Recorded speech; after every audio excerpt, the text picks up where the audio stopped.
Now, we all have heard how the pros have a perfectly flat wrist coming through contact that helps you to compress the golf ball. It helps you to get your forward shaft lean. It helps you to really start hitting some solid iron shots. But let's find out if this is you. Let me ask you if you have a couple of these symptoms to see if you may be flipping the golf ball. Now, obviously, if you videotape your swing and you see yourself with your club shaft straight up and down, your left wrist is breaking down, maybe the club first starts to split your forearms right over top of the golf ball, you're going to be in the flipping category. We're going to talk about how to flatten out that lead wrist. But if you haven't videotaped yourself, do you find yourself having to tee the ball up on the perfect piece of grass?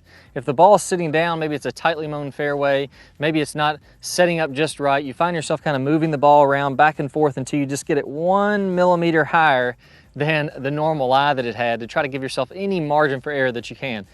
Odds are, if you're doing that, you're probably flipping with your lead wrist, flipping your hands a little bit too early in the swing. Also, if you find yourself hitting what feels like a good shot, I mean, you look down, it's on the center of the face, but it's just not as solid as you hear some other players hitting the ball, then you may be flipping then also. So if this sounds like you, I have a perfect remedy for this. We're going to talk about one really big misconception of holding the wrist flat that could be hurting you and causing you to flip. Let's go ahead and get started. Be sure to click that subscribe button down below right now. I got a ton of great content coming out for you this year, and you're only going to be notified if you're a subscriber. So click that button, hit the thumbs up if you enjoyed that video. That really helps us out, and I'd love to hear from you in the comments below. One of the biggest things you can do wrong to make sure that you start to flip a little bit and get tight and lose lag is trying to keep this left wrist dead tight and flat the entire swing. Some people will buy special gloves that have a little thing that locks your wrist in. Those don't work. We've tried them. They didn't really help. Some people will try to stick a ruler on the back here. That's good for feedback. It can kind of at least give you an awareness of when you're flipping the wrist, which can be a little bit helpful. But again, it kind of impedes how you're doing things and you end up flipping there. All kinds of crazy tricks to try to get you to stop flipping. But what if I told you that you're actually supposed to flip? The more we can flip this wrist, the flatter it's going to be at contact. Now, I'm going to get to that here in a second. I know it sounds counterintuitive, but let me walk you through first what happens when we try to keep this wrist tight. If I try to lock my wrist in, keep it tight, wear the special glove, do all that kinds of stuff, what's going to end up happening is as I go to the top of the swing, when my wrists are tight, I'm going to tend to cast a little bit.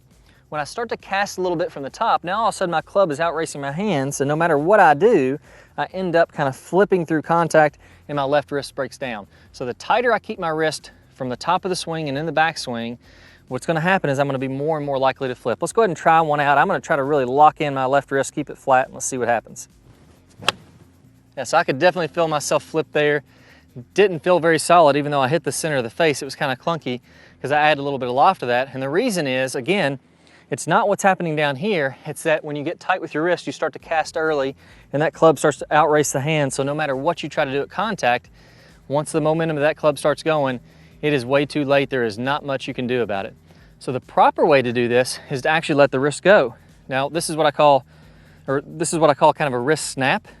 If you take your left wrist and you bend it back towards your body, where your palm of your hand's towards your body, that's what's called wrist flexion.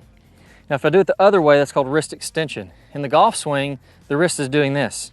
It's actually going, it's letting loose. It's the timing of that that makes all the difference in the world. If I can come down halfway in my downswing, I'm gonna have this wrist a little bit bowed, or at least perfectly flat. And then as I come through, that wrist is gonna release up. It's actually gonna fold back up. We'll get to the details of that here in a second. This isn't just for golf though. This is a universal principle. Anytime you're swinging a stick at a ball, the same thing's gonna be happening. If we take a look at tennis in the backhand, you look at the pro players, as they start forward, this would be their lead hand if they're hitting a backhand. As they start forward, the wrist is gonna bow this way. You see it gets a big bow in it when we're looking at this slow motion of the wrist of Novak Djokovic. And then as he releases that through contact, you're gonna see how that wrist is nice and flat. So it's going from bowed to flat.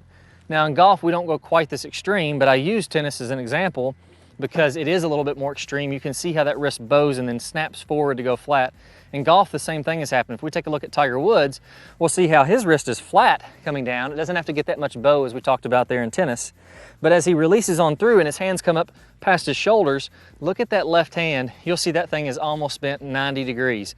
So he's really letting that wrist release. If he was trying to hold on that entire time, he would have casted, flipped through impact, and then it would be way too late. Since he doesn't mind if those wrists release, he's gonna let that release in front of the golf ball. The wrist is flat coming through contact. Now I have a great drill, a series of drills that I'm gonna lead you through now. We all see how this is happening. Let's go ahead and ingrain this in your own swing. Now the first drill I want you to do is to get used to letting the wrist bow and then flip as you release past contact. Now that's the real key here. We don't want that wrist to flip prior to contact. We still wanna let it go, but it's happening after contact. So there's contact, and then I'm letting that hinge up after I make the swing, or after I come through contact.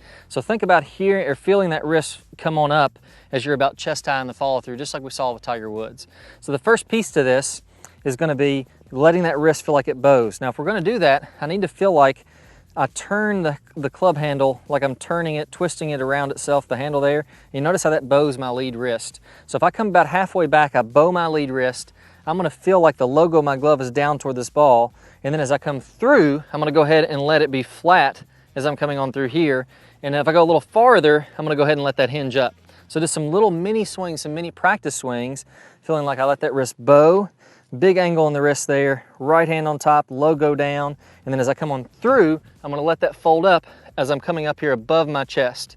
So we're kind of going from bowed, letting it release to flat, and then going ahead and folding up. If we're looking at the right hand here, the same thing. The palm of my hand is bent back, is facing the ground. As it comes through, it goes flat. And then as I come on up, I let it release on around. So do a few of those to get really comfortable with this. Now, you may not be quite convinced how this is gonna add power to your swing, but think of it this way. If I was to take the back of my hand, like I was gonna backhand something, and I was going to have it locked in stiff and not let it really release. If I was to push into something doing that, I really can't get a lot of power doing that. Now I could hit something, I could probably smack it pretty hard, but it wouldn't be the full amount of power. Now imagine I'm gonna let my wrist bow and I'm really gonna let my wrist flick as I'm doing that. Now as I do that same thing, you know, we can hear the difference there rather than just pushing into it, getting a pop into it like that. So I'm letting that wrist speed add to it. Same thing in the golf swing. I'm adding not only the momentum in my arms, but adding that wrist speed to let the club accelerate. That way you don't have to be big and strong. You can take advantage of the physics of this and get more speed, not being the biggest, strongest guy. So do a few of those swings, and then I want you to go a little farther back and actually hit a golf ball. So a little farther back, let the wrist bow, and then I'm gonna let it release as I'm coming up here. Really check to make sure that wrist is cupping up as you're doing that. So I'm flipping the wrist, but not until after contact. There we go, nice and solid.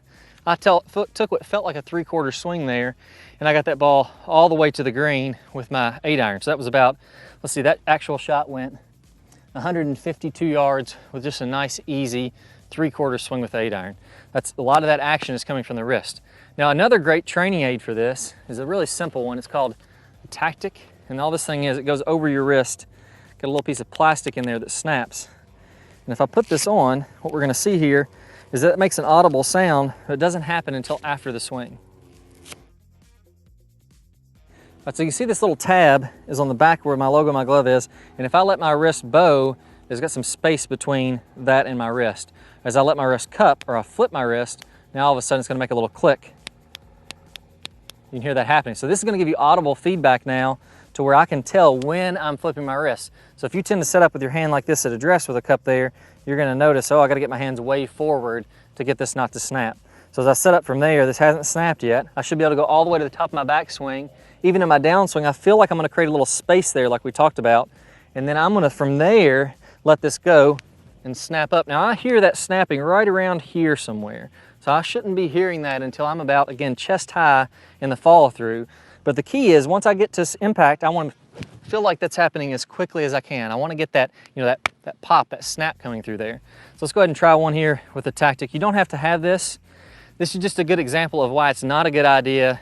It's okay for feedback in the backswing and the downswing, but it's not the best idea to say, okay, I got to lock this wrist coming all the way through. If I do that, that's kind of like me locking my wrist and trying to push through my hand like I talked about. You're not going to get that snap of speed.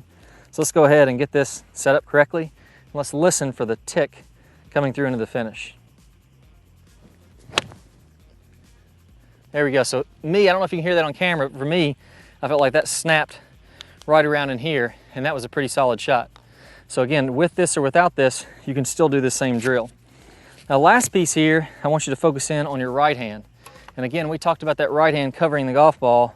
I want you to feel like as that right hand releases, it goes from bent back to flat. This is what we call the straight line release. As I come through contact, I want my right hand facing down, and then from there, I want to release my right hand and get the wrist perfectly flat at about a 45-degree angle in front. So make a couple little half back swings, wrist bent back, and then I'm going to really release that coming on through. Get that same sensation for 4 or 5 swings, and you're going to go ahead and really get the full power of your swing on these. There we go, so nice full swing on that one. Let's go ahead and see what the distance did there. So you notice with the half swing, I was even getting 150. That one's gonna be a little farther, about 160 or so probably. Yeah, 160 carry, 163 after it rolled out a little bit. So get those wrists to add some speed to that. That's gonna help you to get the most out of your swing where you don't have to be a big, strong guy. You can still get some